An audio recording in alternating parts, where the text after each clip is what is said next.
से पहले बात करेंगे बुलेटिन में भोपाल से बड़ी खबर की। प्रदेश बीजेपी ऑफिस में गृह मंत्री ने बैठक की है। अमित शाह की बीजेपी नेताओं के साथ बैठक हुई। बैठक में सीएम और वीडी शर्मा मौजूद रहे। प्रदेश प्रभारी मुरलीधर राव भी इस बैठक में शामिल हुए। प्रदेश कार्यालय में करीब 40 मिनट तक की बैठक चली। बड़ी खबर इस वक्त आपको बता दें, दरअसल आज भोपाल में रोड शो भी अमित शाह ने किया और उसके बाद बीजेपी दफ्तर में एक बैठक हुई है।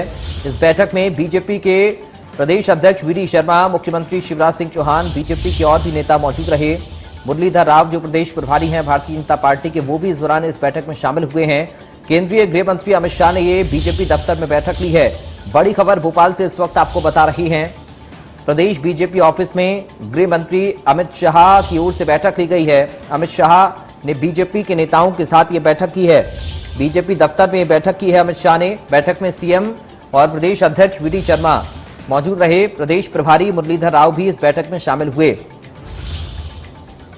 करीब 40 मिनट तक ये बैठक चली है। 40 मिनट तक इस बैठक में चर्चा अमित शाह ने की है। सीएम, प्रदेश प्रभारी, प्रदेश अध्यक्ष और बीजेपी के बाकी नेताओं के साथ में बीजेपी के दफ्तर में ये बैठक हुई। ये बड़ी खबर इस वक्त आपको बता रहे हैं।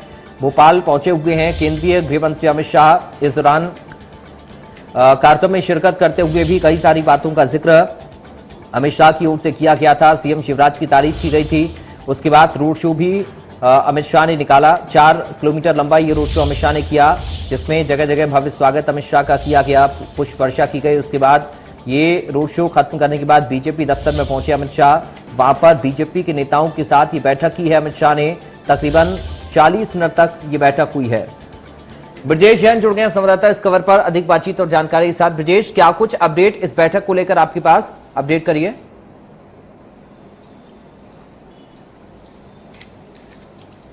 बिल्कुल पराग, देखिए अमित शाह अभी अभी निकले हैं बीजेपी कार्यालय से और बीजेपी कार्यालय में बैठक खत्म हो चुकी है जो लगभग 40 मिनट तक चली है। इस दौरान कोर कमेटी के तमाम पदाधिकारी मौजूद थे। मुख्यमंत्री शिवराज सिंह चौहान, मुरलीधर राव समेत वीडी शर्मा, संगठन महामंत्री हितानंद शर्मा और तमाम पदाधिकारी इस दौरान मौजूद थे, जिनसे बातचीत की है। पार्टी के जो आगामी कार्यक्रम है, पार्टी के जो अभी कार्यक्रम जो अभी हाल ही में पार्टी ने आयोजित किए थे, उन तमाम कार्यक्रमों, बैठकों, चर्चाओं के बारे में बातचीत हुई है। और बीजेपी की क्या कुछ आगे की रणनीति है, इलेक्शन मैनेजमेंट किस तरह से किया जाएगा, इलेक्शन के पहले की क्या तैयारी है, उसको लेकर बीजेपी के पास, मध्य प्रदेश विंग के पास क्या कुछ योजनाएं हैं और उन पर इंप्लीमेंटेशन किस तरह किया जा रहा है, इन तमाम बातों की समीक्षा गृह मंत्री ने बीजेपी कार्यालय में की है। पराग, इससे पहले मुख्यमंत्री के साथ बैठक में उन्होंने सरकार की बातचीत, सरकार के कामकाज को लेकर भी की थी। कई योजनाओं के बारे में उन्होंने तारीफ की थी, पूछा भी था, उनकी समीक्षा भी की थी और सरकार की ओवरऑल समीक्षा करते हुए उन्होंने तारीफ भी की थी। अमित शाह ने दोनों बार अपने दोनों सरकारी आयोजनों में, चाहे वो पुलिस का कार्यक्रम हो या फिर तेंदुपत्ता संग्रह समितियों का, दोनों में सरकार की और मुख्यमंत्री शिवराज सिंह चौहान की जमकर तारीफ की है। कुल मिलाकर हम कह सकते हैं पराग के सत्ता से लेकर संगठन तक को मजबूत करने के लिए अमित शाह का ये आज का भोपाल दौरा काफी अहम कहा जा सकता है। कुलभूषण, बहुत ज्यादा महत्वपूर्ण बातें आपने बताई हैं, क्योंकि जिनका जिक्र अमित शाह ने किया, मध्य प्रदेश के भविष्य के लिए चल रही योजनाओं को लेकर, मुख्यमंत्री शिवराज सिंह चौहान के काम को लेकर, आगे आने वाली योजनाओं का भी जिक्र किया, पुलिस को हाईटेक बनाने की बात भी कही है। लेकिन बैठक में किन किन मुद्दों पर चर्चा हुई है, ये जानना बहुत ज्यादा जरूरी है। कौन कौन से खास मुद्दे रहे, एजेंडा क्या बैठक का रहा खास तौर पर, और कौन कौन नेता इसमें शामिल हुए? क्या ये दूरगामी सोच को लेकर बैठक की गई है?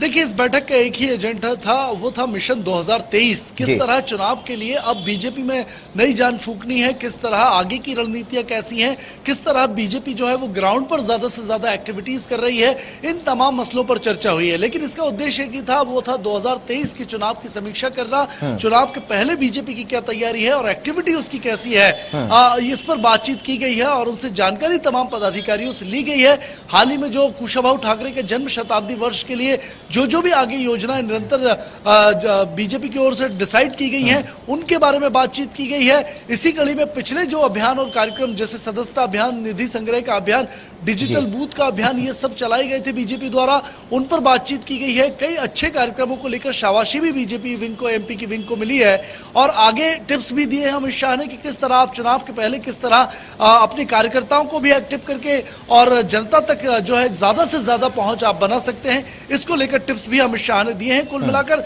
मिशन 2023 की तैयारी को लेकर तमाम चर्चाओं के बिंदु इसी पर आधारित रहे हैं। जी ठीक है ब्रजेश, आप हमारे साथ बने रहिए। इस वक्त कुलभूषण सक्सेना भी हमारे साथ लाइव जुड़ गए हैं एक बातचीत और जानकारी के साथ। कुलभूषण, क्या कुछ अपडेट आपके पास है इस बैठक को लेकर? क्या चर्चा हुई है इस बैठक में? क्योंकि लगातार आप देखिए कवर भी कर रहे थे और उसके बाद बीजेपी दफ्तर की तस्वीरें भी आपने दिखाई थी जहां पर ये बैठक शुरू हुई। अभी अपडेट क्या है कुलभूषण?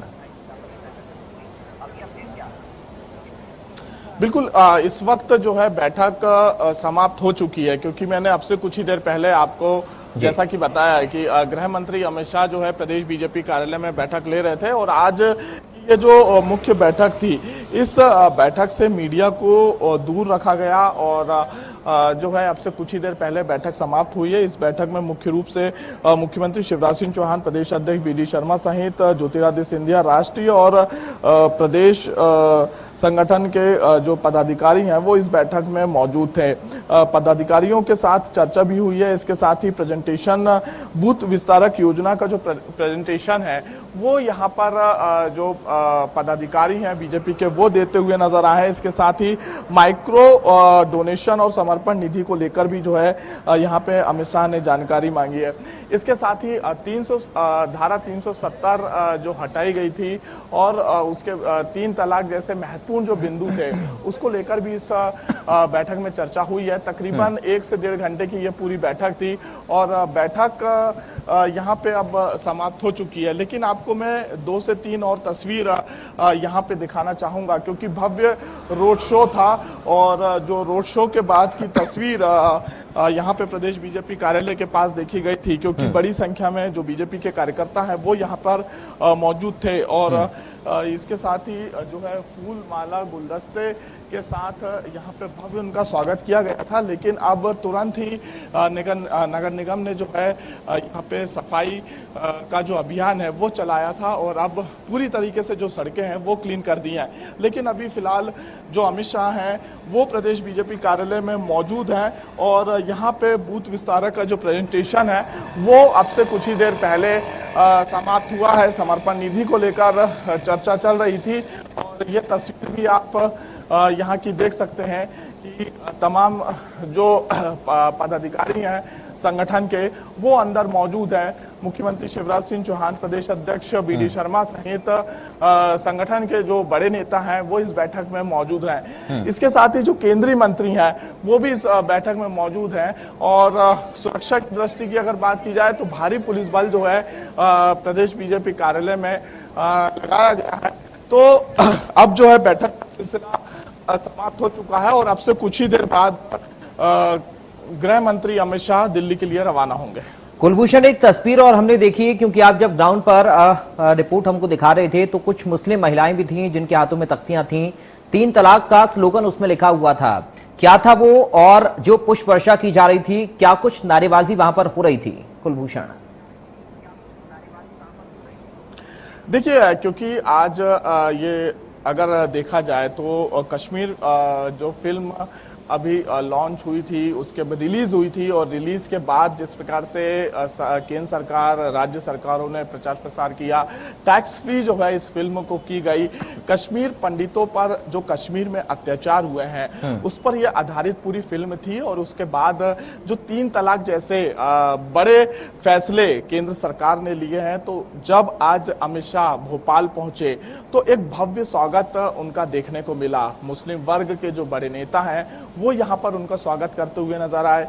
जो बुरखे में मुस्लिम महिलाएं थी वो यहाँ पर पहुंची, उन्होंने उनका स्वागत, अभिनंदन किया, अमित शाह के नारे लगाए, जय जयकार के नारे लगाए और सीधे तौर पर प्रधानमंत्री नरेंद्र मोदी, अमित शाह ने धन्यवाद ज्ञापित किया, क्योंकि 3 तलाक जैसे मुद्दे जो कहीं ना कहीं मुस्लिम महिलाओं का साफ तौर पे यही कहना था कि ये ऐसे फैसले हैं, क्योंकि इसके पहले ये डिसीजन अन्य जो सरकार है उन्होंने नहीं लिए थे, जिससे जो मुस्लिम महिलाएं थी उनका कहीं ना कहीं जीवन जो है वो बर्बाद होता था, खराब होता था। ऐसी स्थिति में कड़े फैसले यहाँ पर केंद्र सरकार के द्वारा लिए गए थे।